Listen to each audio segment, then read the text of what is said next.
Good morning and welcome. This is Sunrise Daily. I'm Ajaero.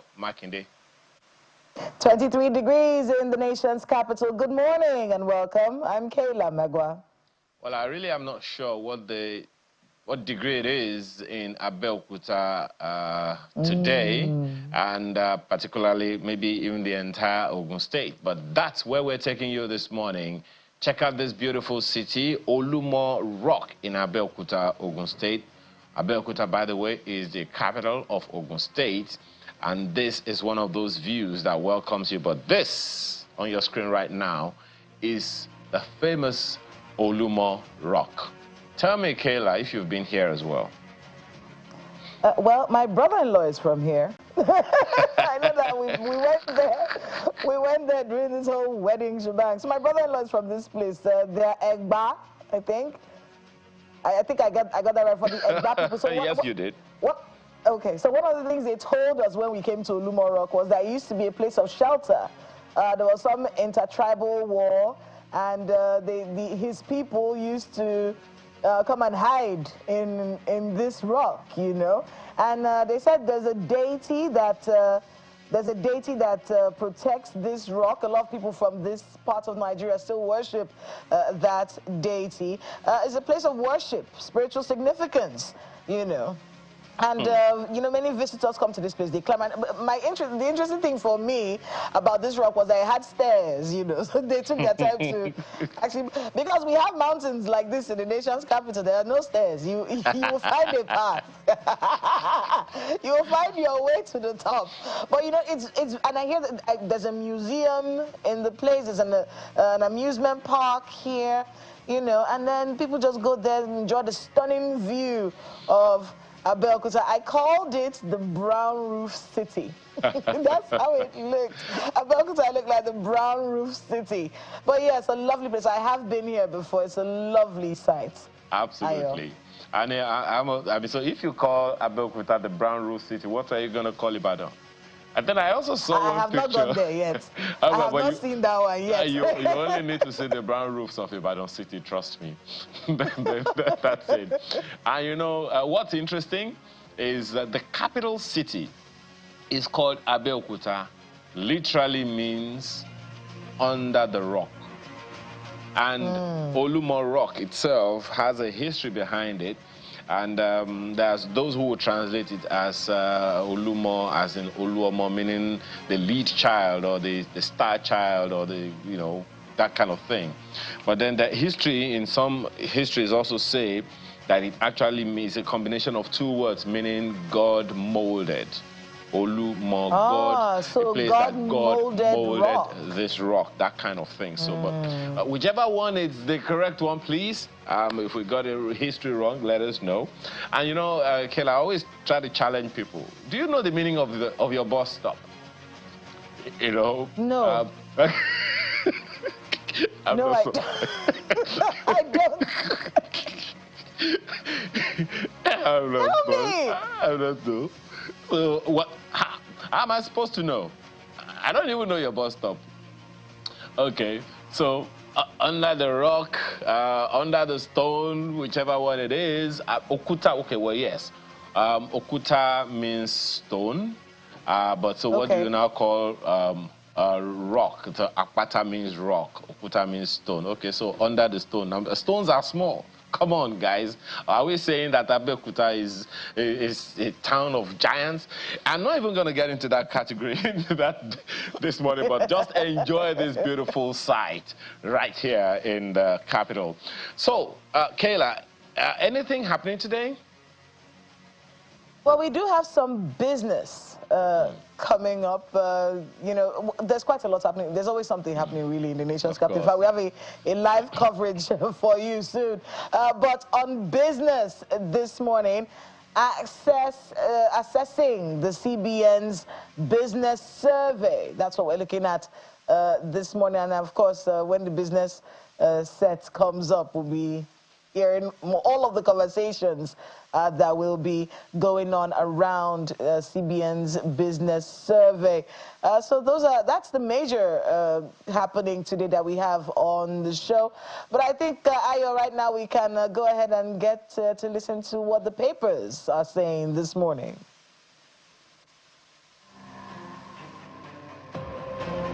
This morning, the front pages are as diverse as stories. Let's begin with the New Telegraph. Seized aircraft. French court lacks jurisdiction over matter. That's from Sage. Find the details on the inside pages. But look at the writers.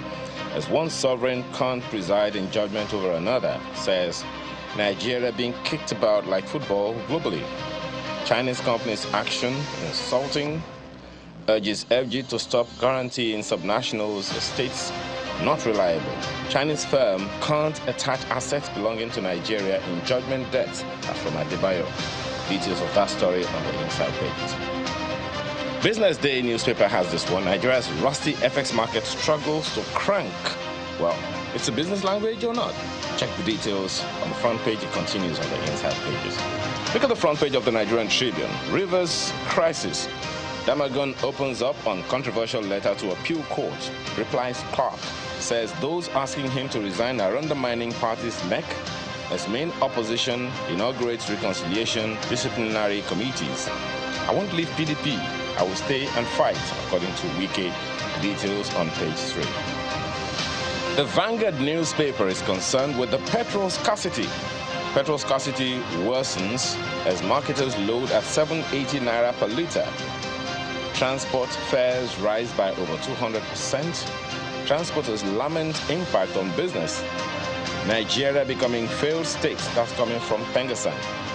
The meaning of that you'll find details of on page 20 of the paper this morning. The Guardian newspaper has echoes of cabinet reshuffle trail minister's performance a year after. That story is on page 6. Now, what do you make of that graphic on the front page of the Guardian this morning? Daily Trust newspaper, airstrikes killed 5 Boko Haram commanders in Borno. That's from NAF. Terrorists slay many miners in Niger. 3 soldiers, 15 bandits die in Plateau raid. Details on page 4. This Nigeria newspaper is also interested in the mining sector story. Mining sector faces collapse. Stakeholders warn. Say governors discouraging investors through interference. What does that mean? Check the details on the inside pages. The Daily Times newspaper has this one. Tinubu family has mortgaged future of Nigerians. That's coming from Atiku. Says Nigeria rapidly transforming into a government of Tinubu, by Tinubu, and for Tinubu. That story is on page 2 of the Daily Times newspaper. There are some of the papers we have for you today.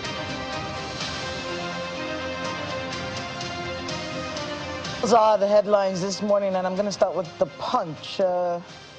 So much going on. I mean, we told you yesterday that whenever Minister Wike does a press briefing, it basically takes over the news for the next few days, and it has. PDP chair Wike tackle Clark as anti-Fubara plot thickens from the Punch newspaper this morning. Pro-Fubara Wike assemblies hold parallel sessions, rumble in NWC over Rivers government.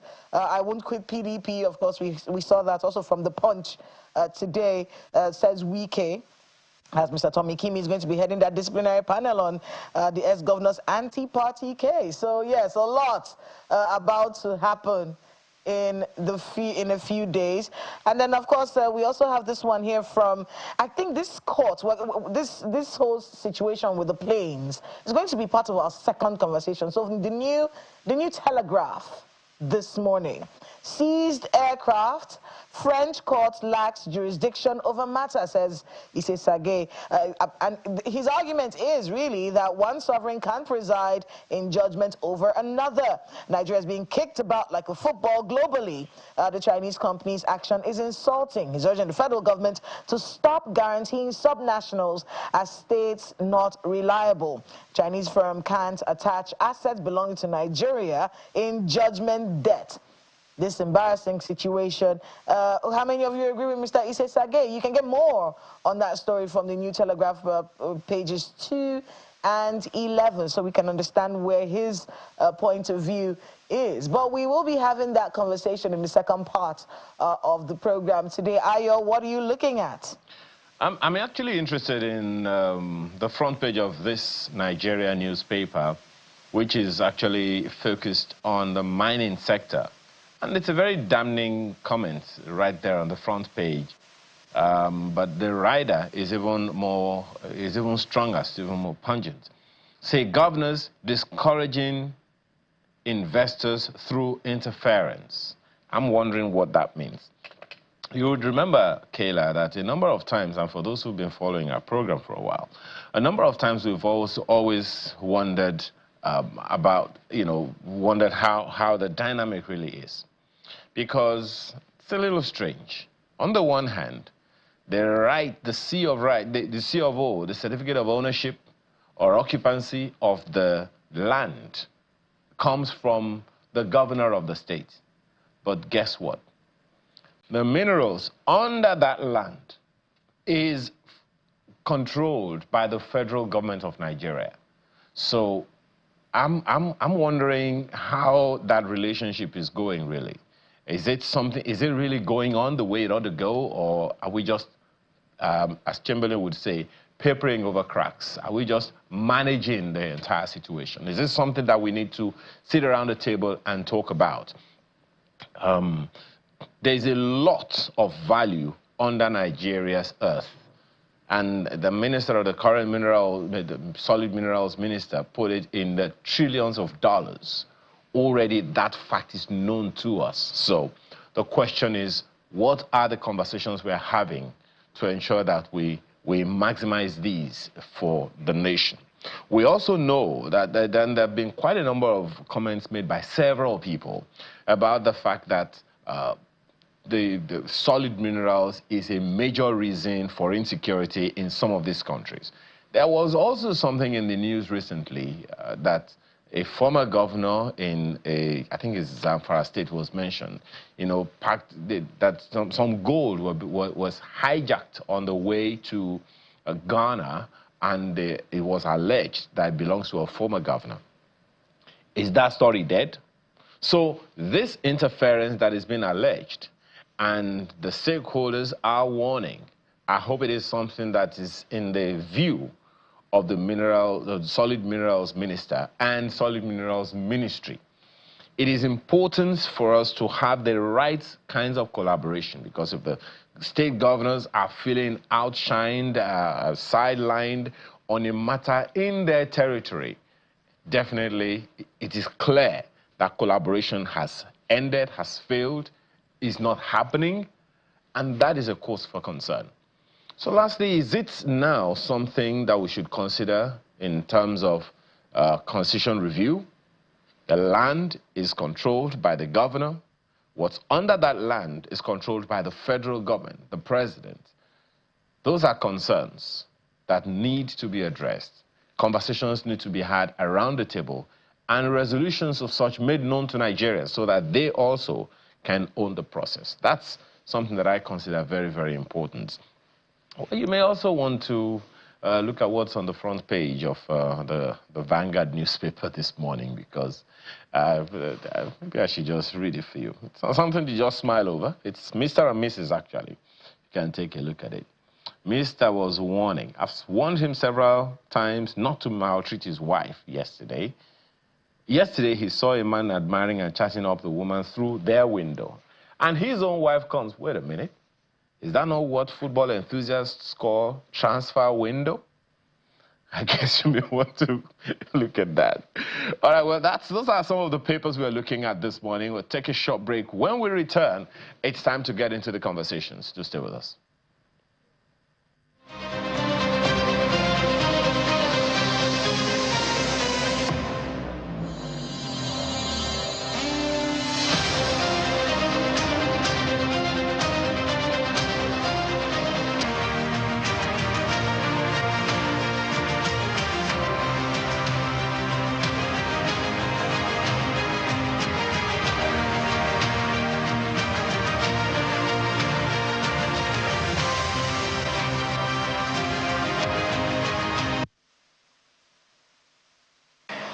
of the meeting, we reached some certain resolutions.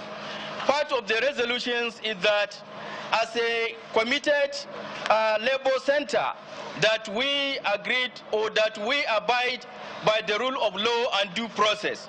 We will honor the invitation of the Nigerian police because we are not faceless organization, but we believe that we need an extension of time after consultation with our lawyers. And secondly, we resolve that in an event our Congress President was arrested or detained at any moment, we put our appellate on red alert to mobilize our membership across the country, that all workers in this country should down-tool their services. This is the resolution.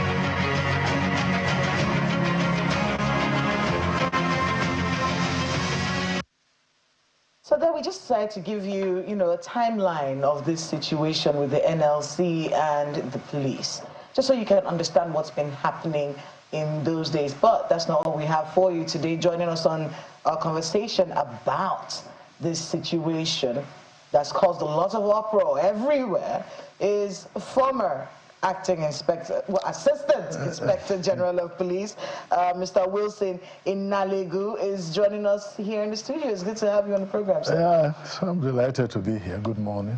Let's talk about it, because we've heard different points of view from different sectors of society.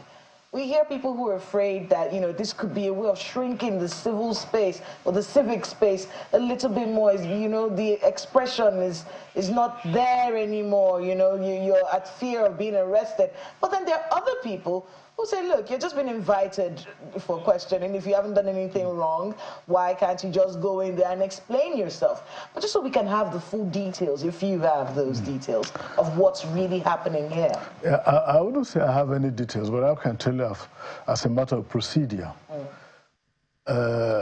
When there are suspicions that either you are involved in a crime or suspected to have been involved in a crime, it could be based on information, it could be based on any factors, might be a document found, something that tries to connect you with a crime. And so what the police will do, because ordinarily the police can invite you, and I think that's what they've done in this case. They sent a letter of invitation. That's the initial process of an investigation into a matter. But and the fears are that when they invite him, because it's that SARS office in Guzape, he has a reputation. But former SARS office in Guzape. And one of their fears is that when they invite him over, they might not let him go. Yeah, I think... Are those genuine fears? No, those fears are unfounded, because just look at, you mean you can just take the president of NLC without any strong suspicion or information that he was involved in a crime. But the idea of investigation is to see if the person alleged or suspected has any link with a crime. And how do you gain clarity in that? It is when you invite the individual and say, look, we need information regarding this. Do you know anything about it? It's just to elicit information from you if you do know. And the beauty of it is the police can go and hide and arrest you, but they didn't arrest you. What did they do? They gave a letter of invitation. That letter of invitation has given you that latitude to consult with your lawyer or friends. Look, I have this letter. And then once you are invited with a letter, you can tell them, look, You asked me to come on Monday, 25th. On Monday, 25th, I'm already engaged in one program, which I was involved, I was invited before this your program. Please, can you give me 2-3 days, 2-4 days? Ordinarily, the police will let you. But the idea of an invitation letter is to enable you to go to the police and offer an explanation. So it is not an arrest, but it is always a good thing. And as a gentleman, once you have that letter, the police has given you that respect. They didn't bring you people to your house, barricade your house, break into your house and drag you out. They said, look, you're a responsible member of the society. You're a patriotic citizen. We have this allegation against you. Is it true? Do you know anything about this allegation that we have? And then you go and clarify, clear yourself. And how do you clear? You want to go, you can go with a lawyer, and so your lawyer will sit by you, and they ask you, well, I know something about this. I don't know anything about this. And it's a process. It's an investigation. So that is how you start an investigation. And but there is no need for us to hit the country or the polity by trying to sensationalize this matter, because I think there was a raid in that office, and I think they might have recovered some exhibits as stated by the first PRO. Well, and so then let's go to that then. Let's see if we can get that timeline again. You know, just so we can see exactly what happened from the beginning of this whole drama. August the 7th, 2024, the NLC initially, that's the headquarters in Abuja, raided by security agents. And it was in very early hours of the day. Security operatives ransacked the property and the documents in that property. And then the NLC at the time said this raid was unwarranted and brutal. And at the time, they accused the agents of intimidating and violating democratic norms. There were initial suspicions at the time there was DSS, but the DSS said, it's not us. This is not us. And then, of course, you know, the DSS spokesperson said the agency did not conduct it. But what we found out later was that the police had issued a clarification that it was his personnel, you know, and that the operation was aimed to apprehend a foreign national, just so we can get those details, a foreign national who's suspected of criminal activities. And that raid was, you know, conducted at a shop that is within the NLC building and not targeting the NLC itself.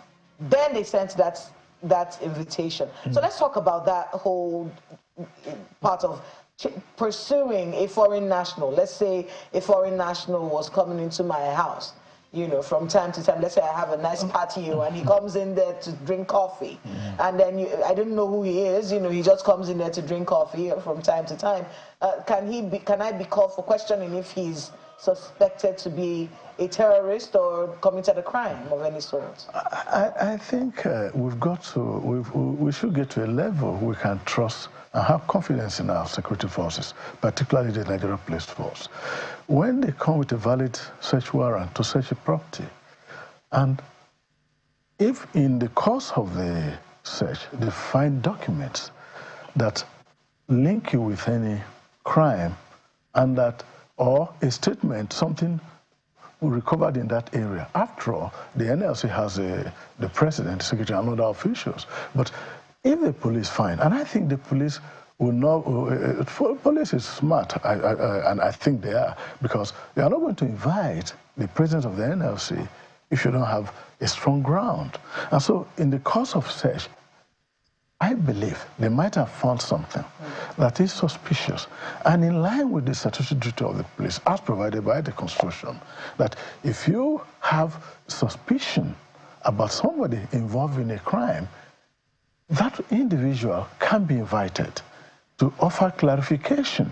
And in doing that, and I feel if somebody of the status of the NLC president begin to even be afraid of the police, that if I go, the police will just clamp you in detention. I don't think the police is going to do that, and I think they will never do that. Can I be found culpable if I had an apartment, right? If I had maybe I had 2 floors in my apartment, and I rented downstairs because I need some money. And I rented downstairs to somebody, and the person was, you know, living there. I don't have anything personal with this person. Just I take rent from this person from time to time, and that person is there. And then police said they're investigating this guy, and they say the guy is culpable. If he's even found guilty of being a criminal or committing some kind of offense, is there any way that I can be culpable in this matter? No, you know, it's not about culpability now, because we've not reached that level. The level here. If we got to that level, if we did get to that level, if we got there, can I be held culpable? Let me tell you an example, and let me give you an extreme example. I recall in those days in jails, some individuals, when we were just having these cases of advanced fee fraud, it was not very much known then. And you see somebody come and take a beautiful house, furnish the place, invite people, and after a while, they vanish into the air. And the people that have gone to transact business in those in that property, you never find them. Where do you go? You've got to find the person, because the person may have some documentation. If you are going to give out your property of rent, the person has to identify himself. Where do you work? What do you do for a living? Where is your ID card? You should have that information. So if, for example, this person is strongly believed to be involved in the crime that the police has alleged, and that's a national security issue, that whoever needs to be questioned will be questioned, irrespective of the status of the individual. So if the police, in the course of this, say, well, this property, so many floors, a big building, I've been there a couple of times, and this has happened. Now, I don't know if the police has questioned other officials that were involved in giving out this property to that individual that appears to have vanished into thin air. You've got to start the investigation somewhere. And the initial process is to ask, well, this guy, we found some documents that show your signature is there. We found communication, either otherwise, that the guy had with you. And other people we have questioned made statement touching something that you know something about this individual. We can't find him. And everybody we ask, say, look, perhaps that transaction was conducted with the president. And so the police will not go ahead and arrest the NLC president. And they will start their investigation, say, look, come. And I'm sure it is not only the NLC president that would have been invited. Others might have invited. Of course, the NLC president is a big person. But we all have that civic responsibility to respond to police invitation. Because if all of us go, once police invite you, because I was end SARS, end bad governance and all that, police is, after all, I don't think that bad governance was done by NLC or whatever. So, and I think, if I were the NLC president, I would go. It is the way business is conducted while I was with them. Then I have a solid ground, and I will give a world press conference. I went to the police, this, that. And I think when the police give you a letter of invitation, it's a way of extending respect to you. Because that, and you can take advantage of that by consulting with your lawyer, your friends, and those you want to go with you to the police station, 1 or 2 individuals that you have confidence in. So because of course, in this case, you know it's the police that invited you. It's not somebody coming to say, come and see me in one garden, and you go and they never see you again. But the police, the first PRO had made, in one of your interviews, had made those made statement of the suspicion that warranted the invitation of the NLC president. So if I were the NLC president, let me go and hear what they have to say. If they're going to clap me in detention without an offense, I'm with my lawyer, at least they will tell the world. And there are certain positions you occupy.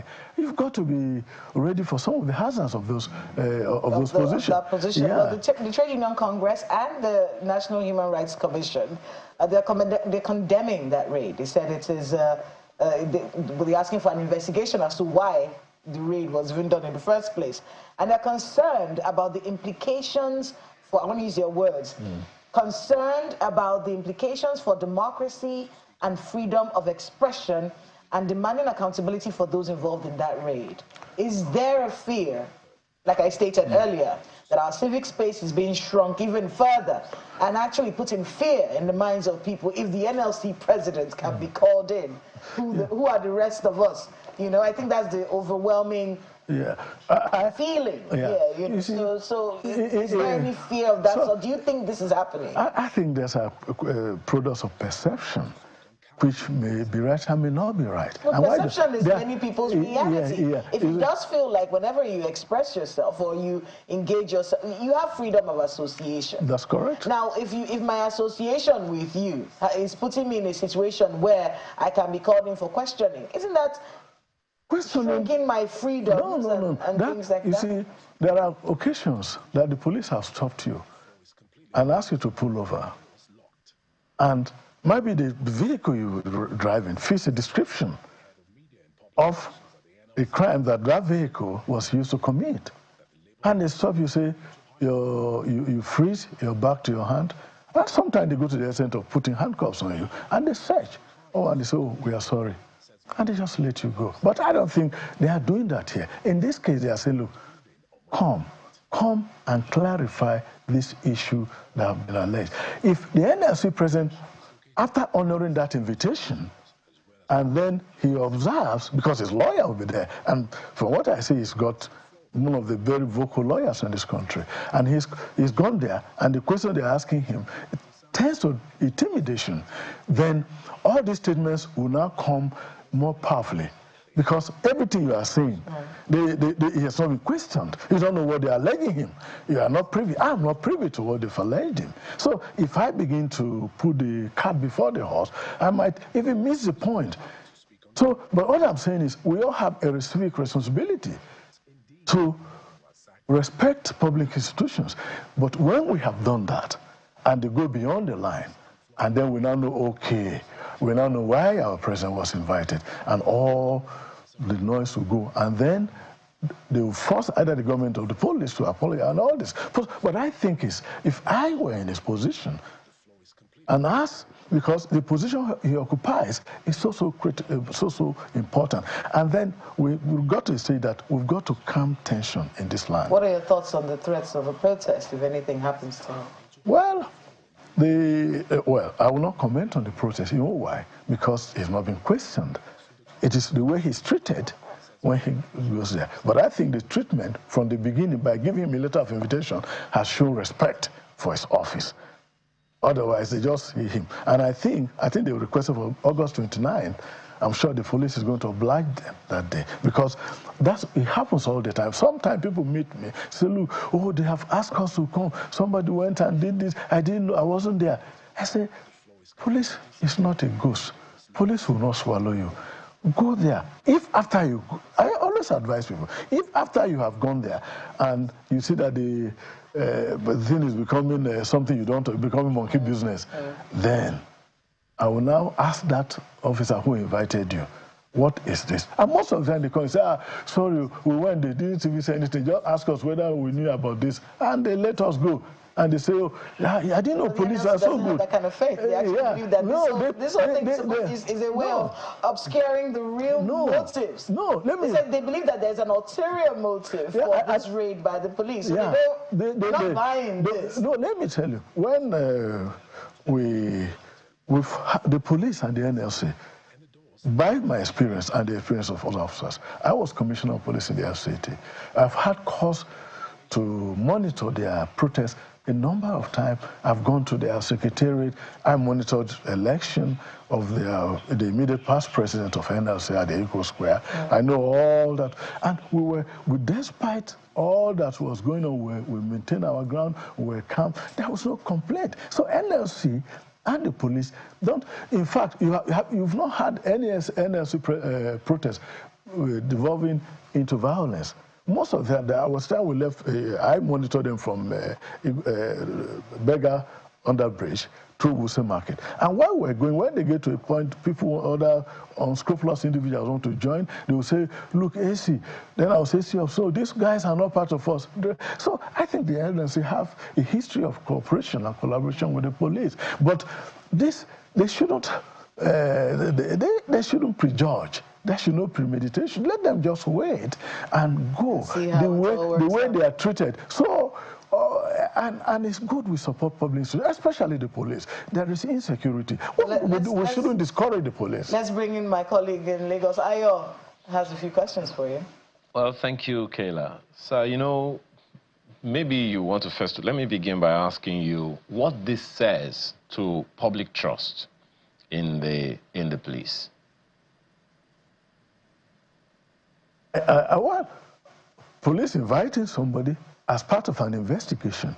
And I think the police will be failing in their duty if they have a strong ground to suspect that an individual is involved in a crime and the police will chicken out because that individual occupies a powerful position.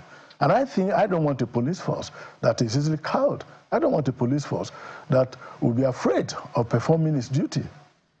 No, that's not a... I'm asking you to, you know, help us understand what this situation says about public trust and the timeliness of it.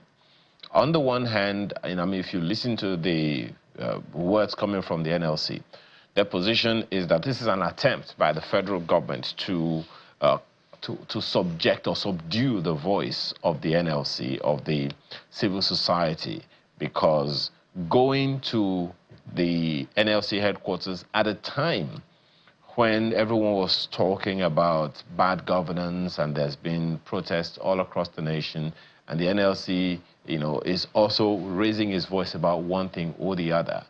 Now, there are those who would wonder it is because of the situation, the opposition of the NLC in some issues that this is happening. So that's the reason for the question around trust, public trust, because if the people were as confident, if the NLC was as confident in the police as you want us to believe that we should be, I don't think that the situation that the NLC is threatening this protest or this strike would occur.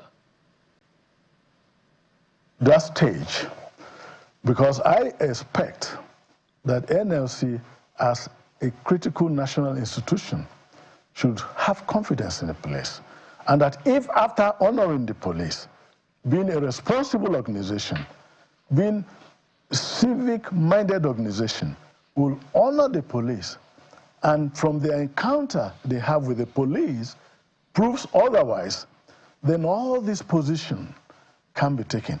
But for me to sit here and say, look, NLC should not go because there was NSAS and all that, if in between that something else happened.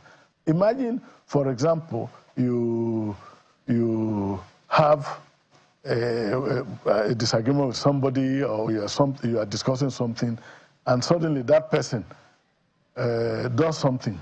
Won't you report to the police? So the question of trust is about respect for the rule of law. And because there is nothing you can say now when they've not had that interaction with the police, because he is going there. He will go there with his lawyer and one or two of his friends, and they will be there when he's being questioned. You know, Mr. Inalagu, the position, my sincere apologies if you can hear me. Yeah. The position, the question that I'm asking is essentially about what do you think the police can do to rebuild trust. That is, I think, the critical factor here. For someone to suspect that if I go to the police, they could arrest me, or if I go to the police, rightly or otherwise, that the police, of course, it is in the, I mean, Mr. Adejobi already made that known to us, that it is in the place of the police to invite anyone for questioning. And it is also in the place of the police, according to Mr. Adejobi, to forcefully enter in the event of strong suspicion. All of that is understood. I mean, I'll leave the lawyers to adjudicate on that. But the fact that that issue occurred and the NLC is already protesting ahead, irrespective of what the interrogation or conversation is going to be about, it would also all be in the space of conjecture. So I'm just wondering if a prominent institution, as you put it, as the NLC in the country, is not confident in the police, that speaks to trust. That speaks to the fact that the police, the people do not trust the police. So I'm asking you, is there any way we can begin to rebuild that trust deficit so that it's not every time someone, is invited by the police that they're afraid that the police is going to do them wrong. I think that borders some respect for human rights. And I think it's a continuous process of reforming the police. I think there have been many occasions. And the police, I think, should engage more with the public, and so that the public get to understand them more. And I think effective communication, strategic communication to address some of these issues, the police being able to respond to critical incidents timely, the police being manifestly seen to respect human rights, all this is going to help to build people's confidence. But I think police all over, there is always that suspicion that whenever the police, especially when there are kind of tension in the land, people tend to believe that the police is yielding. But I want to tell you that police is one institution that tries to stay not leaning to the left or right. And I think a lot of police officers that you see are very professional. Of course, I'm not going to hold brief for some who are not that professional, because the police is one institution that is not for anybody. Police is for both the government, the governed, and the government. So the important thing is to improve on respect for human rights, that officers who go out of line are disciplined and the public is made aware. So I think if the police continue to do this work, people are going to trust them. But I think a lot of professionals in the police and will not allow themselves to be used by anybody, either by government, and that's why you find officers, if you meet with officers having conversation, either senior or junior officers, a lot of them that have passed through the process of proper training of the police, because they know if you commit an offense now, in another, if you support other government or an individual commit an offense, it could take 10 years, you can say be brought back. Every police officer in performing his duty know that he is accountable overall to the public, and that you must be blind to influence by people. But look at the law. What does your law say? What does the process, the police rules and regulation, first orders and first administrative instructions, if you are guided by that, and a lot of officers are encouraged to read those books so that they acquaint themselves, because if you follow the rule of man, you are going to sink. So, and I think the process of reform and being sensitive to behavior and conduct of police and taking firm disciplinary action. And that is why the Police Service Commission has an important role to play in this regard, the police management team. So the police is not, whether this government comes, that government goes, that's not the business of police. But what does the law say? The police is blind to any influence. Police will follow the law. So all I want to say is there must be improvement, I believe, in respect for human rights. There must be more community engagement. People must see the police to be competent, and when you report to them, they'll do the right thing. And I think gradually they'll begin to build more trust. But it's always, even a child is crying, our police will come. So the public should also begin to change such mindset.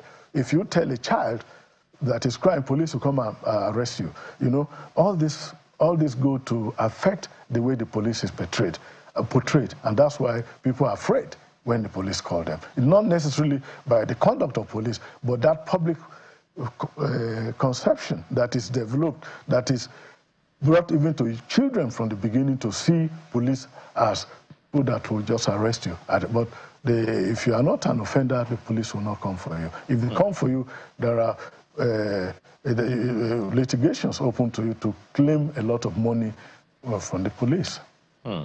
Well, that is assuming that the police has that money, because we've been able to believe that the police itself, needs a lot of intervention. Well, now to the other side, which is the other side, the side of the NLC itself. Part of the statements that Mr. Adejobi, the first PRO, has made about this is that the NLC is a landlord, and that they only went to based on information available to them, to go into a particular place and find out exactly, what is happening to one of the tenants of the NLC in this particular matter. Now, so far, we have heard the side of the NLC way louder than that of the police, it would seem.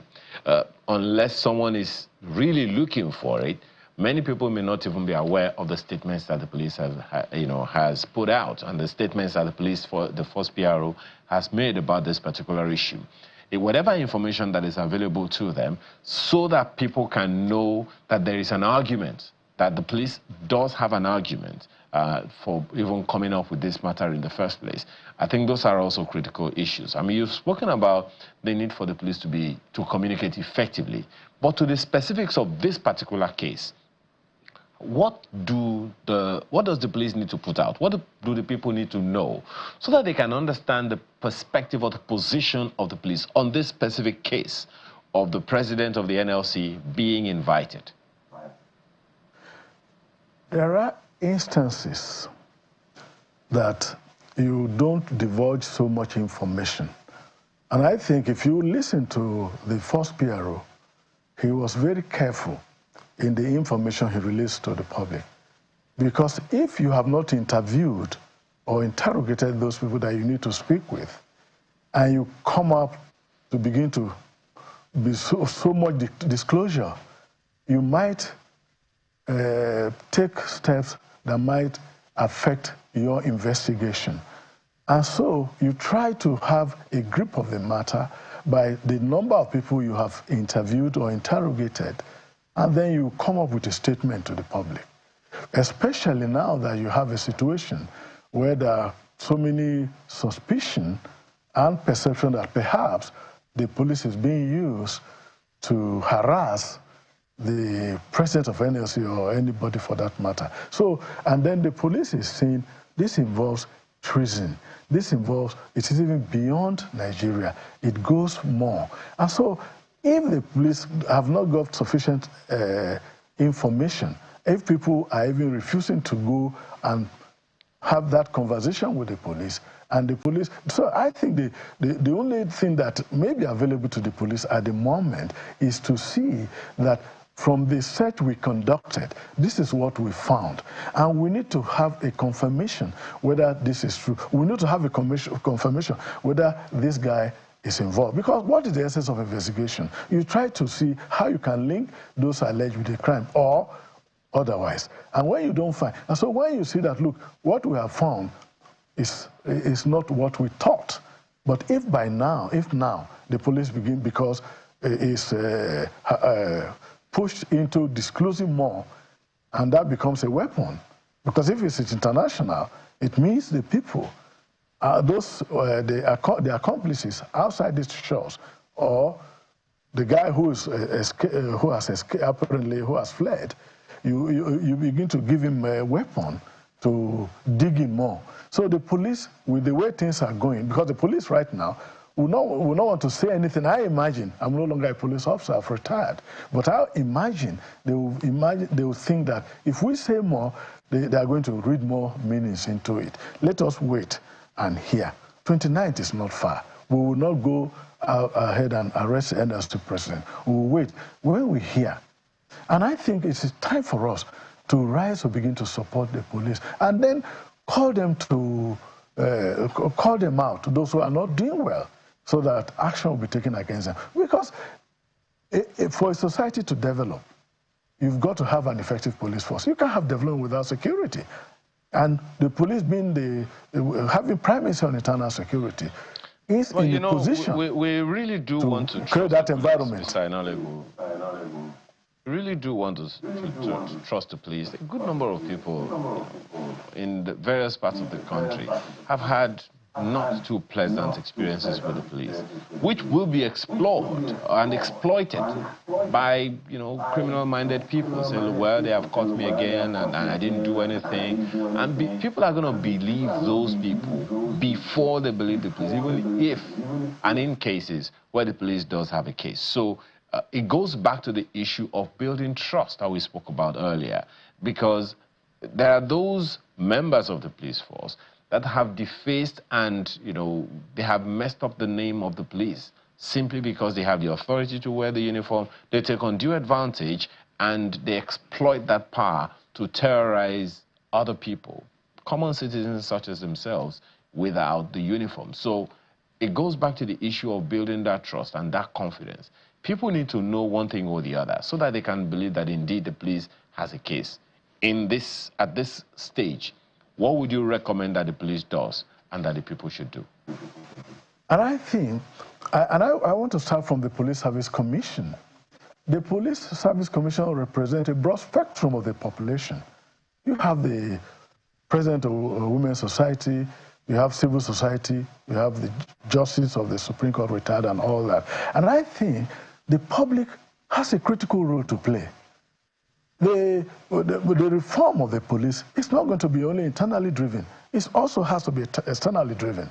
And the people must set a target for the Police Service Commission. Because the Police Service Commission is external. It represents the Nigerian people. So they should hold them also accountable. We are seeing our police deteriorate to this extent. What are you doing about it? And it's not just about recruitment.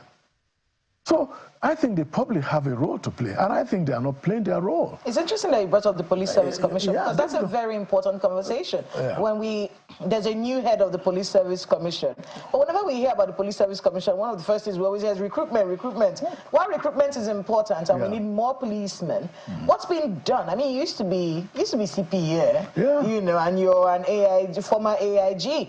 What's been done about the way the police is being perceived by the public? Even yesterday, we had to deal with a policeman who was being unruly at the Area 1 roundabout. People had to come out of their cars to talk to this policeman, and he was being violent and unruly at the time, and he was alone. He mounted a checkpoint alone at the Area 1 roundabout. So we had to report, you know, to his office, and I really like the prompt response of the FCT Police Command. You know, but back to the question, what's being done about the training required for your policemen to be able to interface with the public? That way we can build back this trust that we've lost in the police. And I think if we see the effort the police management team is making, and I think the Police Service Commission, to some extent, is also complementing them, it's an everyday thing.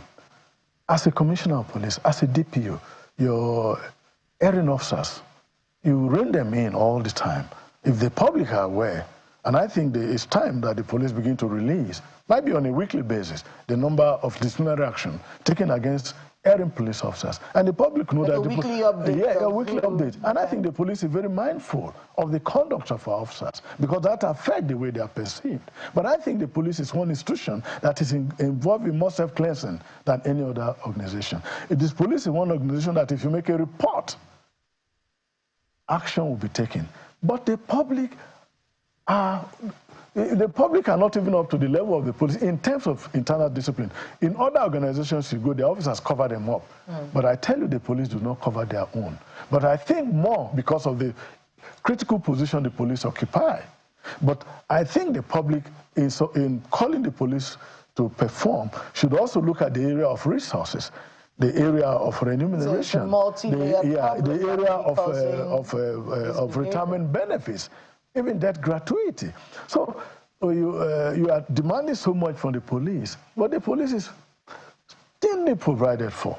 So that's also important. But what I want to say, every Nigerian, the public, the Police Service Commission, the police management team, all must come together, and then we can have the police force of our dream. But this is a country that people don't believe in laws. It goes to a point that people are driving against one way, you arrest them, they say you are looking for money. So the public should again come up. So you cannot isolate the police for blame. In terms of being responsible, I think the police is more responsible than many government institutions and many Nigerians. Because the police have this self-cleansing thing, and they are doing it all the time. Maybe that is why the police is being called out, because all the time you hear they have arrested one policeman, he's doing they have dismissed. So the public think they have the greatest number of offenders, but that's not the case.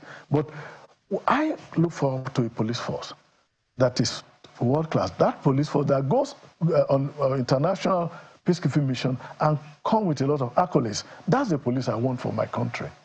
Well, we do have to wrap it up there. I'm looking at a lot of the comments people are making on our conversation here. One of the things that one line that's running through these comments is that the police cannot engender trust in the Nigerian people in isolation. You can't be winking in the dark.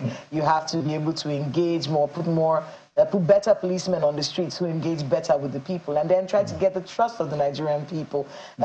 In wrapping up, we'll be wishing you all of the best. Mr. Inalegu, thank you so much. The pleasure is Mr. mine. Wilson Inalegu, for being here with us on the program. Former AIG of Police, Wilson Inalegu, joining us here on Sunrise Daily. Business Morning is up next. Stay with us.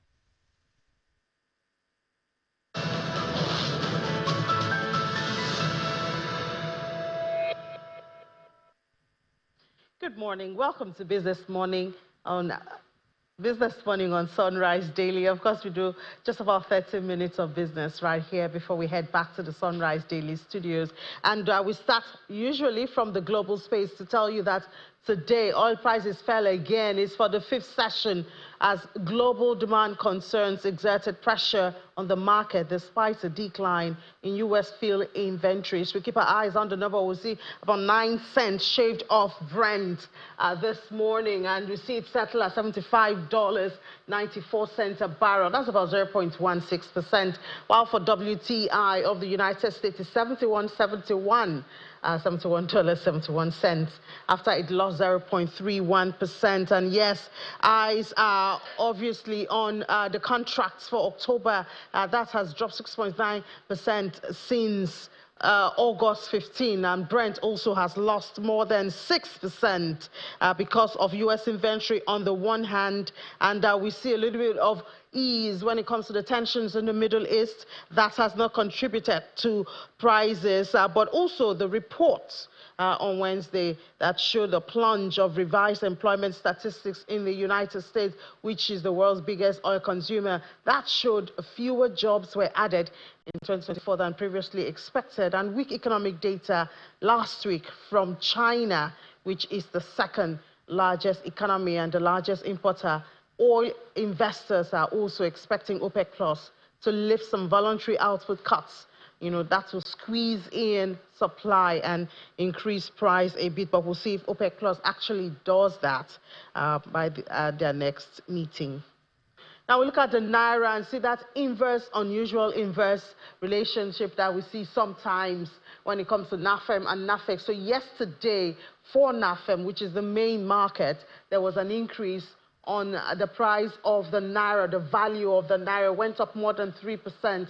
While it opened at 1,592 Naira 6 kobo, it closed at 1,543 Naira 84 kobo. NAFEX was inverse for yesterday. It lost 0.43%. Opened at 1,585 Naira 61 kobo, but closed at 1,592 Naira 38 kobo. Where a bit of stability going on around the Naira now for about 2 weeks, and we hope it holds.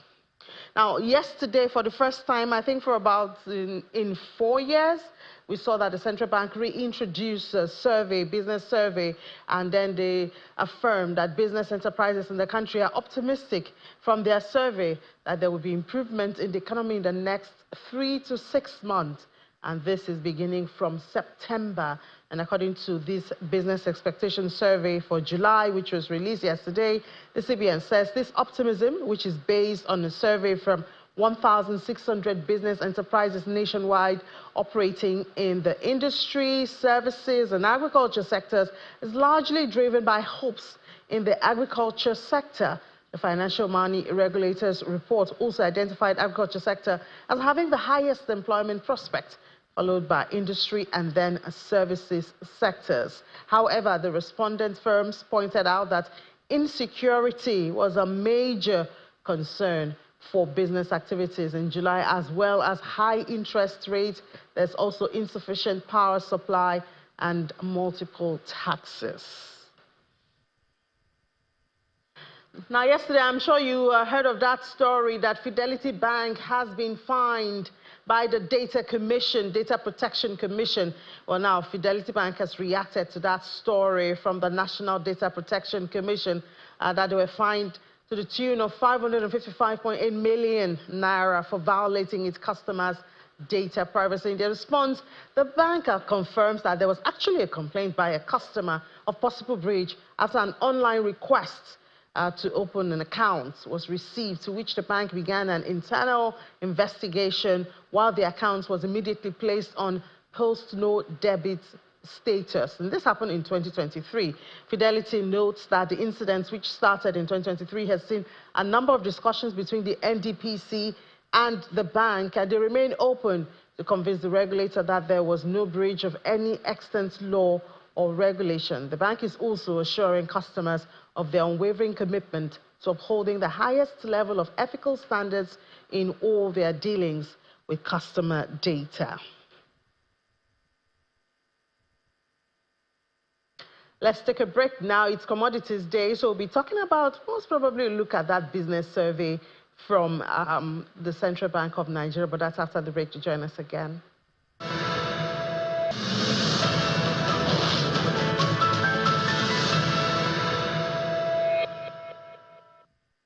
You're welcome back to watching Business Morning on Sunrise Daily. It's Commodities Day, so let's head to that space now. And I think one of the interesting topics we'd like to look at is that survey released by the Central Bank of Nigeria. We're having this conversation with the Chief Executive Officer of Financial Derivatives Company, Mr. Bismarck Ruwani. Mr. Ruwani, good morning. Good to have you on the show, second time this week. Good morning, Ine. Yeah. So this survey, well, they said they did it with 1,600 businesses. Are optimistic that from September, counting like 3 to 6 months, things will change. Do you see the same? I think that first and foremost, there was 1,600. The survey sample was 1,600. It cuts across the entire country and different enterprises. If you are saying that, how do you feel the economy will look like at the end of the year? This data point or this conclusion seems realistic. Currently, there's a crisis. Currently, there are views about fuel scarcity, the Dangote refinery, when is it starting, and all of that. But if you cast your minds forward, if you look forward and say what will be happening between September and December, first and foremost, the duty waiver would have kicked in, the harvest would have kicked in, and it would appear that the administration is beginning to settle down after the initial missteps. The administration is beginning to settle down, and therefore, what I would say is there's guarded and cautious optimism about the future. I wouldn't go as far as to say that investors are very optimistic, but definitely they feel better and feel more optimistic than they were earlier in the year. The currency is relatively stable, and prices are beginning to moderate. So, if I'm a businessman, and which I am, I feel better than I was feeling about 2-3 months ago. Yeah, but I mean, when we look at some of those, the details of it, so they did complain of electricity supply, multiple taxation. These things are still there. I wonder if they're going to go away, or is it just the sentiment of some level of stability that is going to make the numbers or the situation better in these 3 to 6 months? I think it depends on the way the questions were put. If they tell you that, are you feeling better now than you felt 3 months ago? The answer is, I feel cautiously but optimistic. How do you think you'll be feeling at the end of the year after the Christmas sales and all that? I think I feel much better in December than I was feeling in June. So that's the way it is. Well, it's not a binary choice. Are you feeling bad or are you feeling better? The truth is that I'm feeling relatively better now than when the exchange rate was 1,900. At 1,600, I feel good. I feel better than when it was 1,900. What do you think it's going to be at the end of the year? If we think it's going to be 1,500 or 1,450, yeah, definitely. That makes me feel better, right? The central bank has reintroduced the retail Dutch auction. Yes, I think there's some clarity now. Interest rates are flattened out. I think that sounds better. So from a macroeconomic perspective and from an investor perspective, yes, there's what I can say, there's a flicker of hope at the end of a very dark tunnel. But it doesn't mean that we should get complacent. There's still work to be done. There are a lot of issues that need to be resolved. So, but like they say, the longest journey starts with the first step. These are early days. Yeah, and they hinge this hope on the agriculture sector, and yet we still have that major challenge, insecurity, disrupting agricultural production and activities. I wonder what could change within this period of survey. Well, I think for agriculture, it's very simple. There is the question of post-harvest losses. There's a question of irrigation dams that are not working. That's for production. Then there's storage, which is post-harvest losses as well. Then there's logistics of moving your products to the markets and to the manufacturers. When you put all of this together, the agricultural sector is still suffering because for every 100 tons you produce, you are likely to lose about 60 tons in terms of post-harvest losses. Then the cost of transporting these products to the market. And then, all of these are major issues as far as agriculture is concerned. But I think that if now that the price of diesel has come down, and now that there seems to be some clarity or semi-clarity as to what the price of petrol will be, now that the Dangote refinery is likely to commence production in the next in September, that has been made very clear. So if we now know that petrol will be available, we now know that diesel has stabilized, we know that the foreign exchange market imported products are going to be coming in to stabilize the price of good commodities, then it's possible that we may begin to see improvement in agriculture. But the insecurity problem is actually solved two ways. One is the tenacity of the security agencies, which has been proven not to be so strong in recent times. But more importantly is the fact that the investment in telco infrastructure, which will now you use drone technology to identify and bring to book those terrorists and kidnappers. Once you can have that investment in telecommunication, which was emphasized at the town hall meeting last week, then you will see that you will reduce the propensity and the ability of these criminals to go in and disrupt agricultural production and kidnapping people in their farms. So it's a major issue. One, you have to deal with power supply, because without power supply, the investment in telco infrastructure is going to be suboptimal. Two, if the telcos are able to liberalize their pricing and charge adequately, then they will invest more. And once that happens, then it becomes very easy to identify and actually arrest those perpetrators of kidnapping and ransom around the farm area. If that happens, and the farmers now know that they are safe, they can go to their farms, and even if they are moving their products from their farms to the markets, they are not going to be kidnapped. You will see a major boost in agricultural production. That happens. So you have increase in power output, increase in agricultural output, increase in telco infrastructure, and overall an increase in GDP, which will improve the welfare of the people. It's not a silver bullet, but it's going to happen very quickly. It's a tide that will lift all boats. So that's the way we look at it.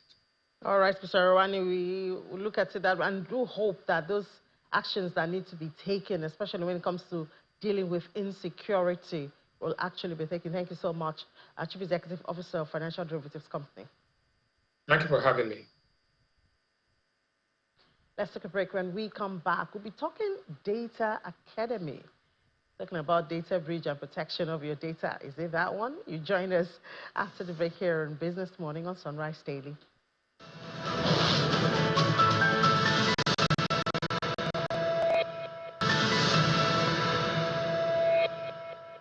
Welcome back. Let's discuss data now and building skills for self-reliance.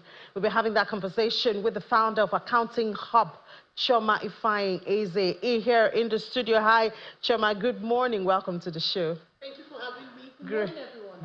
Great. So we see you have Data Entry Academy. Obviously, that's what this conversation is about. Yes, even though you're the founder of Accounting Hub, but you run this is a school. Yes, so tell us about it. So Data Entry Academy is a school run by Accounting Hub. Okay. It's a 30-day online school where adults like you and I come to learn digital skills for the workplace. You and I are in the age where we must be able to sit on a computer and produce work that will be paid for, work that is paid for. So we need digital skills, and that's what the Data Entry Academy teaches. Okay, so I hear two things when you say that. I hear you talk about computer literacy, yes, which we are taking for granted now. And then I hear you say produce work that can be paid for, and I'm wondering what kind of work, what area of interest do I have to need this academy? So we are told that by 2030, which is only 6 years away from now, 1 in every 2 jobs will require a digital skill. So even if you're a cleaner, you will be required to clean and then enter something on the computer. Maybe I have done the work, I have clocked in. So we all need digital skills for the workplace. The workplace is any place that people come to work, anywhere people gather, physically or virtually.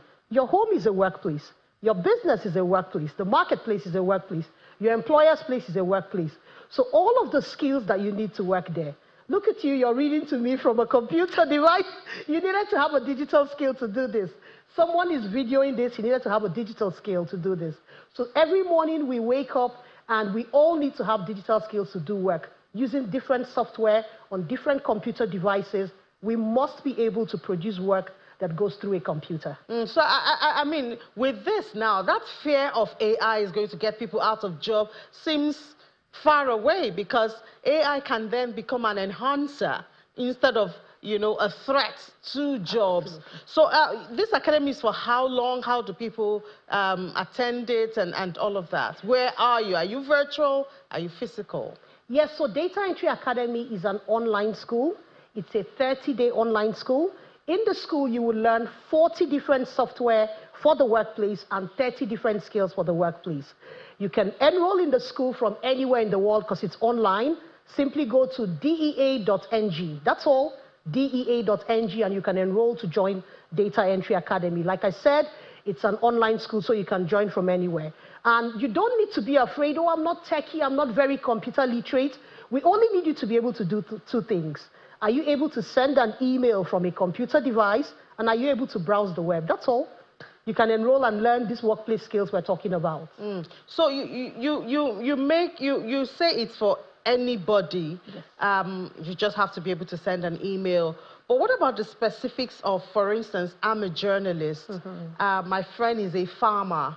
Another friend is, an ICT. How do you combine us together? How do you, differentiate our different needs and still satisfy us? Amazing question. So even though we are different people, every day we sit on a computer, we are working on the same common tools. You're a journalist. You wrote some notes this morning on Microsoft Word. Your friend is a lawyer. She listened to a client brief and took some notes on the same Microsoft Word. I'm an accountant. I prepared some reports on a spreadsheet. A lawyer is working on a divorce case, and she's trying to evaluate the assets of each of the partners. She worked on a spreadsheet too. We are all working on the same tools, the same software. We all write emails. We all create virtual meetings. We work on spreadsheets. We use Google tools. We use Microsoft tools. These are all the things we're learning in the academy. So whatever your profession is, whatever your business is, we're all using about the same tools. So if there's a school that is teaching you 40 different workplace tools, these are the tools we're all using every day as we get into the workplace. But is 1 month enough? Is that 30? Is that enough? Yes, it's enough. So the classes are 30 minutes each. You have 2 classes every day. That's an hour each. Now, I want you to think about something. Have you ever thought about the fact that we only need the basic skills of most of the things we do to get on in life? Even your phone, you're using most of the basics. You send a text, you do WhatsApp, you make calls. That's like less than 5% of what your phone can do. But that's enough for most of the things you're doing. So if we can acquire a lot of the basics we can get ahead in life. Now, the young people, a lot of Gen Zs seem to have gone beyond the basics, and this is also open to them. What do you offer them? No, they have gone beyond the basics, but not what the workplace is looking for. How many Gen Zs have worked on a spreadsheet? How many Gen Zs can set up a retail software for a business? How many Gen Zs can use all the tools we use in the workplace? How many Gen Zs can write a proposal to a business? So those are the things we're teaching in the academy. So you may think, oh, I do many computer games, but the skills we are teaching are specific for the workplace. The things we learn in school are not the things we need for the workplace. It's a whole different ball game when you come to the workplace, and that's what we teach you. So that's bringing practical digital skills Exactly. to the academy and exposing people to it. Yes. So do you have like sessions, maybe the June session, the August session, or how does it work? The school runs 4 times in a year, in February, in May, in August, and November. So this November, the 1st of November, the 14th cohort will resume classes. So the cohort for August are in class now. They will graduate at the end of August, and then the next one is November. Then the classes will begin. Let me say that the school is only 37,000 naira. Super affordable for many people, so many people can enroll in the school and learn all the skills you need for the workplace. Yes.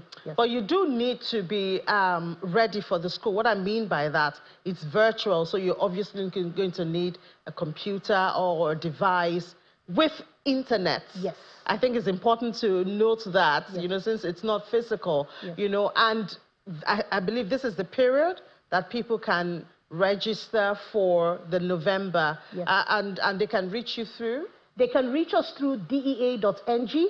DEA, that's Data Entry Academy. Academy.ng. Okay. Yes, so just go on the browser and type dea.ng, and you would read all about Data Entry Academy, and you can enroll. Now, we have 5 categories of people who enroll in the academy.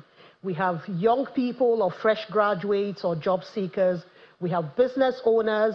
We have intending freelancers. We have full-time employees, and we have people who generally just want to upskill. In case you're listening to me and you're saying, no, this is not for me, if you fall into any of those categories, it is for you. Come and learn over 40 workplace software and skills that you can use in any workplace. Your business is a workplace. This is a workplace. The marketplace is a workplace. And work is all around us, and we must be ready for the work of today. Awesome. So you said it's 37,000. Yes. Do you give discounts to bulk? Yes. So if organizations have their employees to enroll, or you're an alumni association, you want to enroll people in your alumni, or you're a church, you want to enroll your youth, please reach out to us and we will be glad. Do they reach out to you through DEA? Yes. So when you go to dea.ng, there's a WhatsApp button on that page. Just hit on the WhatsApp button and start a conversation. All right, seems to have thought about everything. Is there any other thing you'd like to share with us? Well, yes, I have some final words to share with us. Now, I realize that we are in the age where skills are eating up degrees. People are asking for more than your certificate. People are asking for a certificate. Wetin you sabi do. Not be wetin you read for school. Is that a Nigerian one? Yeah, that's a word we coined out of certificate. Exactly. Yes, so people are asking, what can you do? More people are willing to pay people for their skills than for what they studied in school. Someone is willing to pay you to set up an inventory management system so his employees stop stealing from him, that he's willing to ask you, what did you read in school? What did you study? So please, let's acquire skills that are relevant and relatable for today's world. And workplace skills, digital skills are the way to go. All right, Choma, thank you so much, and wish you the best. Thank you for having me. We do hope that, as our viewers listen, they'll find some use and then contact you. Thank you for having me on the show. You're welcome. Thank you. All right, now let's do a little bit of market numbers before we head back to the Sunrise Daily Studio. Now, the all-share index yesterday went back. The profit was eaten up. by the bear. So we see the number is in the red, 0.07% at 95,831.51. Market cap, thankfully, is back on 55. So let's just enjoy this for a bit. 55.04. The activity chart yesterday was mostly red, but volume was down more than 64%. Value down, deals in the green. Sectors, we saw banking, again, profit taking came back for that. Consumer goods was unchanged. Industrial goods just minimally, very, very minimal gain.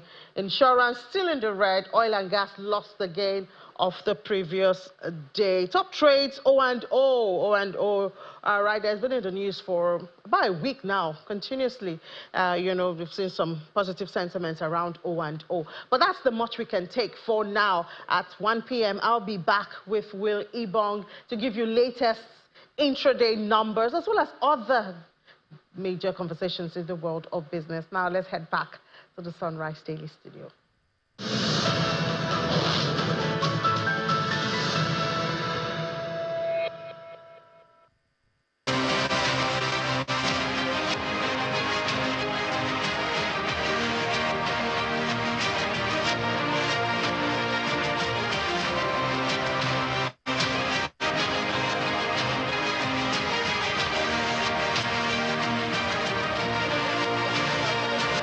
Now on this presidential jet seizure, reactions to it, where the loopholes are, where the fault lines are.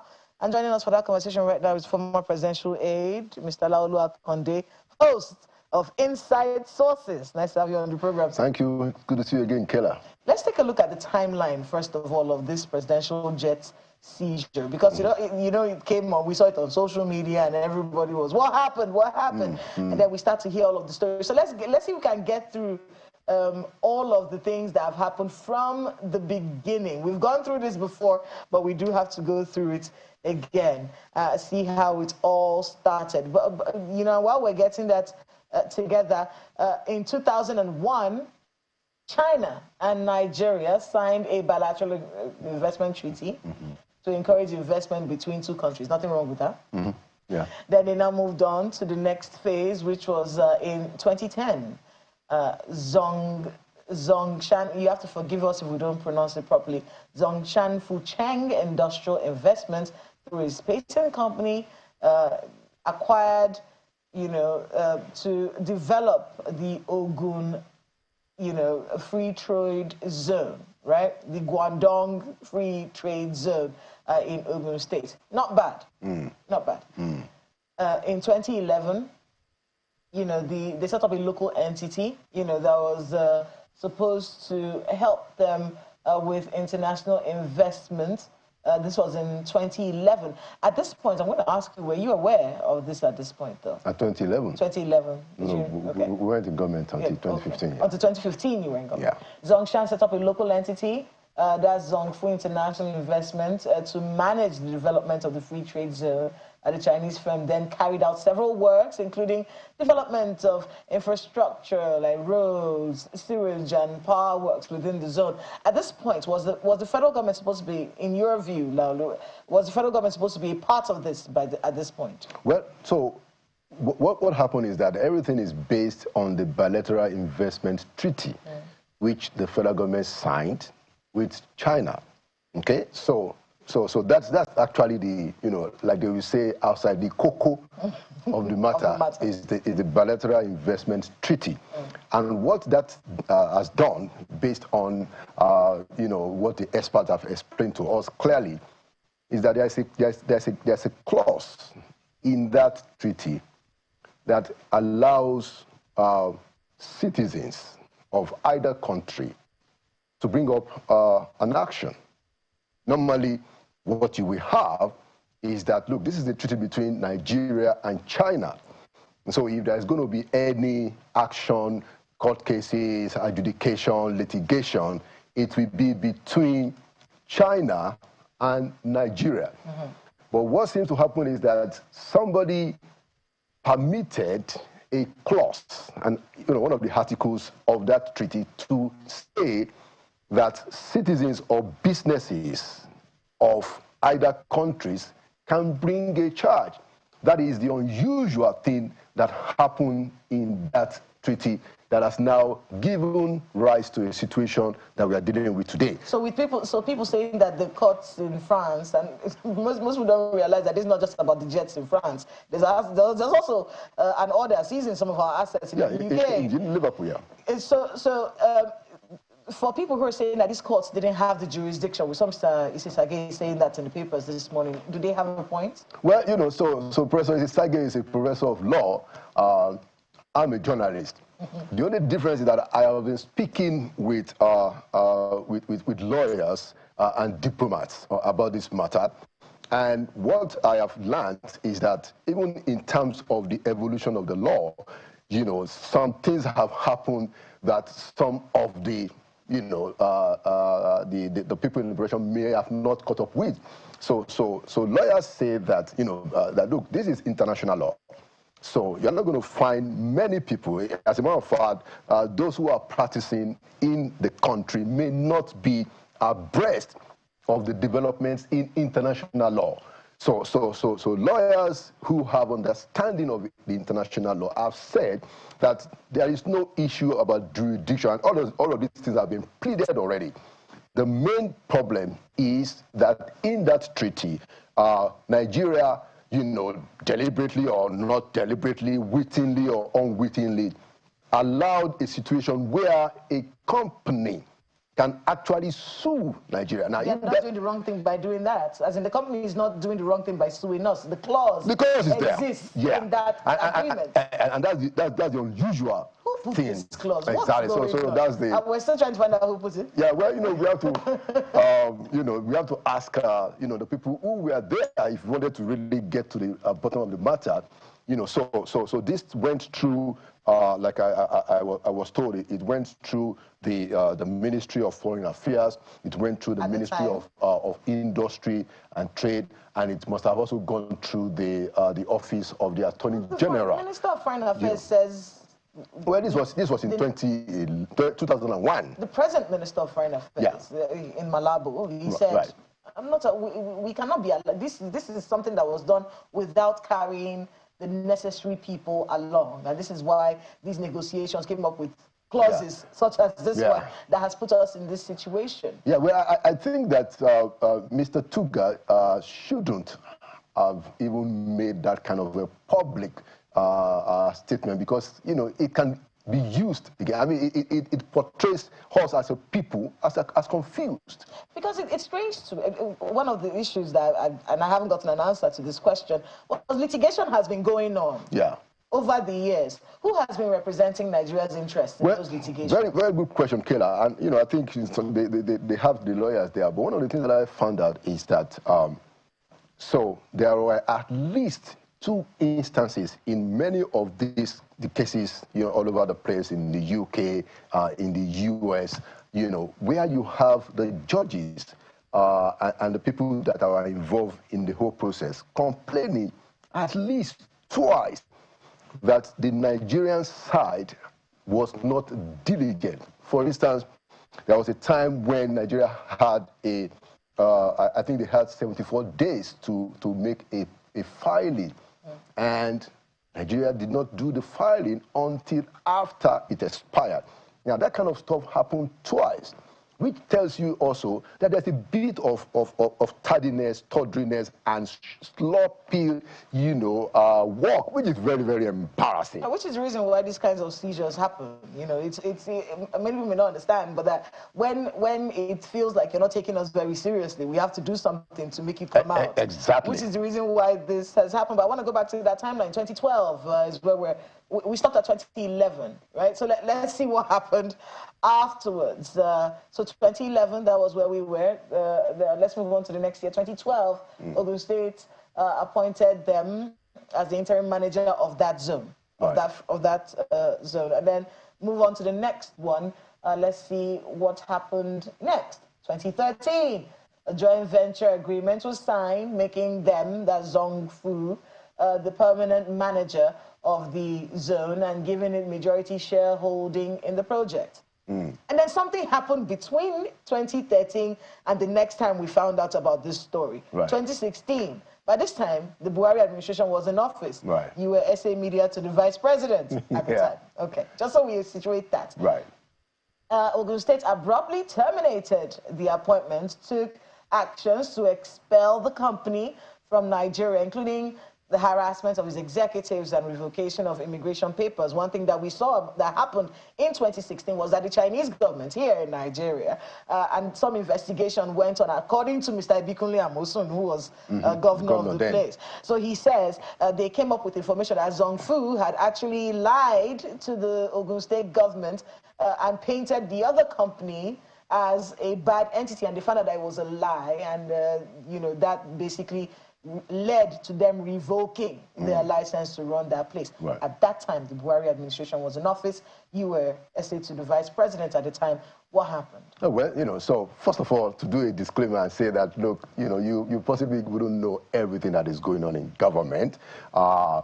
You know, so I didn't really even find out about this. You know, like every other person else, we're just hearing about this now. It wasn't spoken of at all during the Buhari administration. I don't think so. Certainly not to my knowledge. You know, these things were so essentially at this point, this had become something that was just between the Ogun State government and the local Chinese farm. So you know, at that point, but everything is based on the treaty. Okay, so I wouldn't even say that there had to be any involvement of the federal government at that level, because everything ought to be running smoothly. I think one of the problems that happened in this case was the detention of, I think, one or two of the Chinese company executives. You know, they have made the claim that, you know, they were detained, you know, for about 10 days or thereabout. You know, and then, of course, after the guy was released, you know, he left the country and then never came back. I guess that must have traumatized them. Now, former Governor Ibikunle has said that, look, this was essentially a dispute between two Chinese firms. But he has also considered that he himself did not pay attention. He didn't pay diligent attention. The governor, you know, Amosun said this himself, that he didn't pay diligent attention to the agreement. But what should happen to all the parties involved? First of all, let's even get to the go like you said. Okay. Someone has claimed culpability. The Ogun State governor said, "This happened during my time. These were the errors. We were tricked." This is what he said. That's accepting blame for his whole, you know, lack of due diligence. Yeah. What should happen? Because it's now snowballed into something that's affected the rest of us. Yeah. So what should be done to the players involved at the time? Well, you know, I don't know whether doing anything to them will remedy the situation. It might make Nigerians feel good.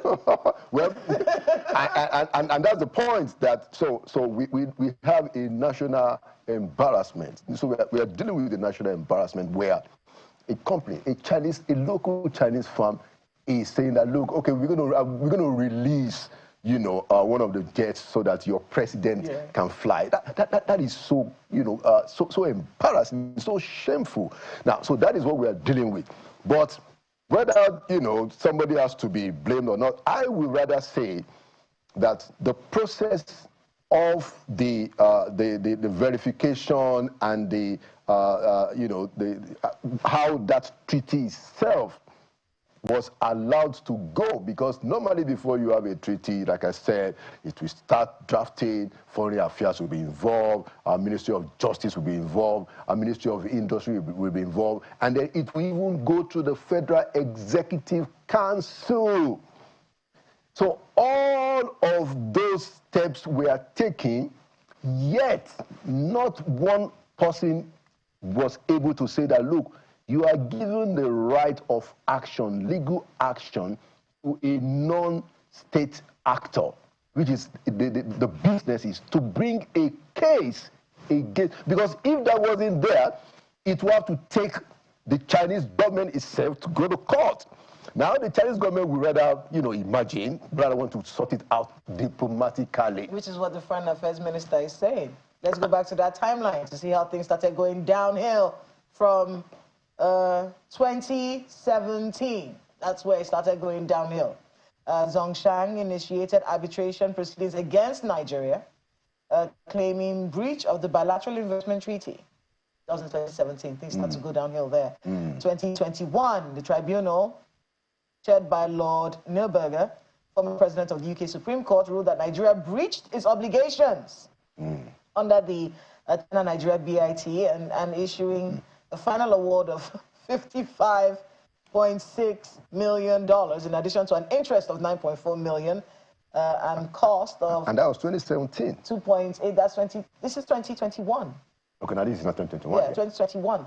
2.8 million pounds payable by Nigeria to Zhongshan. The amount is about, total amount is about 70 million. Right now. Let's fast forward. So this was in 2021. Right. When this judgment was given, right, we had a government in power. Yes, of course, yeah. So at this point, you know, as a matter of fact, the moment you got to arbitration and all of that, and don't forget that they had actually, they claimed they even went to, they started in the Nigerian court, they didn't get any progress, and then they took it to arbitration, and then it went to some international court. So at this time, the Justice Ministry in Nigeria at that time, 2021, must have gotten sufficient knowledge, and they were part of what was going on, you know. And that was why I pointed out that one of the things that I found quite, worrying is the level of sluggishness. I mean, if we're going to throw fault lines on this, everybody that was in government as at this time, when this judgment came out, should be called to explain, because they also have something to explain. I think so. I think that, you know, if, yeah, I mean, well, you know, yeah, my job, you know, it's, people have specific job, you know, so yeah, my job when I was there was to explain what the presidency was doing, especially the vice president, you know. But yes, you know, the Attorney General at that time, the people in the Ministry of Justice at that time, they were responsible for the Nigerian case, because it was not Ogun State that was taken to court, by the way. Yes. And that's the point. It was the federal government of Nigeria. So it would be good to hear from those people. Yes, so how come you put up what was clearly a poor litigation, even in terms of the tardiness, that at least on 2 occasions, the judges did point out that Nigeria was not filing its own pleadings in good time. They were not filing it in the time allowed by the rules. That kind of thing is completely very, very poorly done. It's not good at all. Ayo? You, Kayla. You know, Mr. Akonde, 2 things stick out for me. But let me begin with this one. And I mean, it's rightly noted when you pointed out the fact that the Buhari government didn't get into power until 2015. And this particular issue rose again in 2016. But let's also not forget the intention of the president of the day in 2001. Nigeria was gunning for all the foreign direct investment it could lay its hands on. And so when the federal government decided to have that bilateral investment treaty with China, it was with the intention to bring in foreign direct investment. But also knowing our system, you know, one would wonder, I mean, that it's always government in, government out. One president will come, another president will go. But the civil service is always there. There are those who were in government in that year, who are still in government now, who are aware of all of the things that have happened and have all of this information. So if the civil service is supposed to guarantee the continuum of some of these activities, was there, what would you say is the role of the experts in the Federal Ministry of Foreign Affairs, or even in the state government at the time, until this matter, you know, boiled over to what we have now?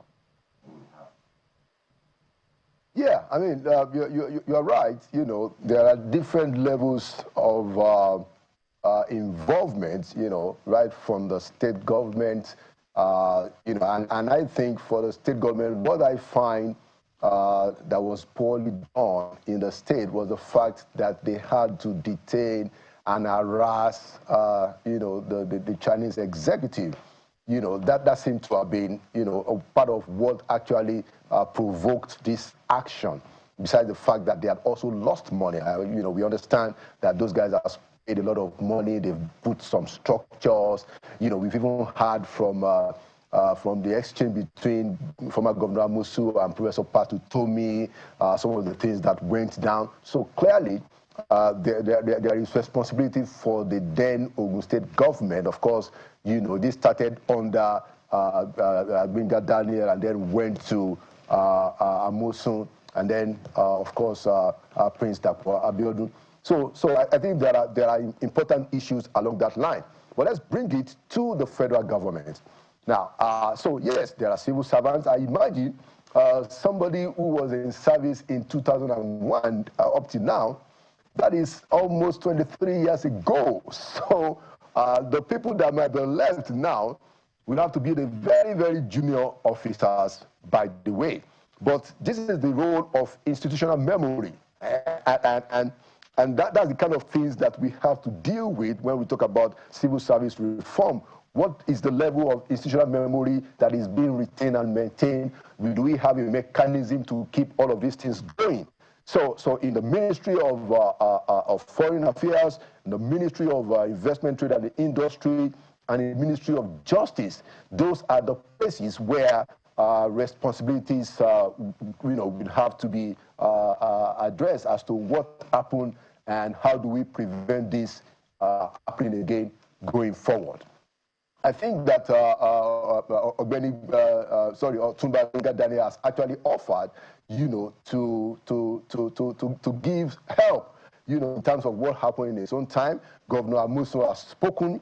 I'm sure that Prince Dapo Abiodun too, might be also speaking about this, just to explain to us what happened at the level of the state government. But the more important thing to deal with is how come Nigeria signed a bilateral investment treaty that allowed non-state actors, that is non-government, to be able, because there's a clause in that treaty that enabled a company to challenge a sovereign government.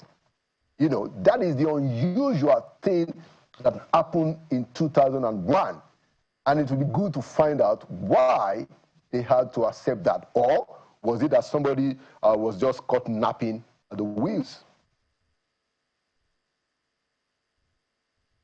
At least as at now, the government of Ogun State had put out a statement sometime about a week ago, making moves to vacate what they call a fraudulent legal process. But then that, clause that you're talking about is what they call the investor-state dispute solution. Now, the idea of it is, as you have, may be aware of or may have been told by the lawyers, an intention by the investor to protect their foreign direct investment in the country. And it also speaks to something that you also stated, which is the fact that to a large extent, a good number of people have questions as to how we do stuff in our country. And I'm just hoping that this will be some kind of lesson for us as a people. So it's the investor-state dispute solution that is in contention here. And it is something that, some lawyers believe that this is already being contested in various other parts of the world, including the United States. So in that regard, knowing the quote-unquote desperation of Nigeria, and in this particular case, maybe some subnationals in the country, to get foreign direct investments into their states for whatever, well-intentioned, good intentions that they may have. Where do we go from here? Because what other guarantee can an investor have if they don't have this investor-state dispute solution, ISDS as they call it, to protect their investments in the country? Well, two things, Hayo, in my view. First of all, we have to do a comparative analysis, as to whether that kind of clause that enables a company to take an action against, the government in a treaty that normally involves state to state, Now, you know, it would be good to know how often is this done. What my whole investigation and talking to some of the experts has shown is that that is the unusual thing, you know, that happens. It's unusual. It's unusual to have to say that, look, you know, I will even allow companies to be able to take me to court. That's the unusual thing so far from what I've gathered. Now, the second thing is that the first one, that responsibility is entirely, in my view, for the federal government. But the state government, you know, particularly the government of Governor Amosun, you know, also played a very big deal in all of this because the discontent that happened started under Governor Amosun.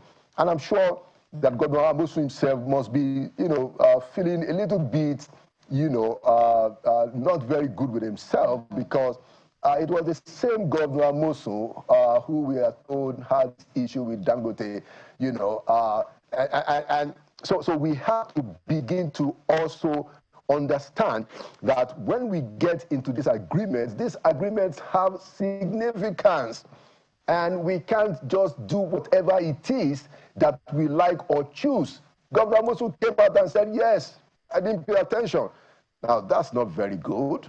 That's not very good. I mean, one of the issues that people have brought up is that these jets were undergoing servicing in France.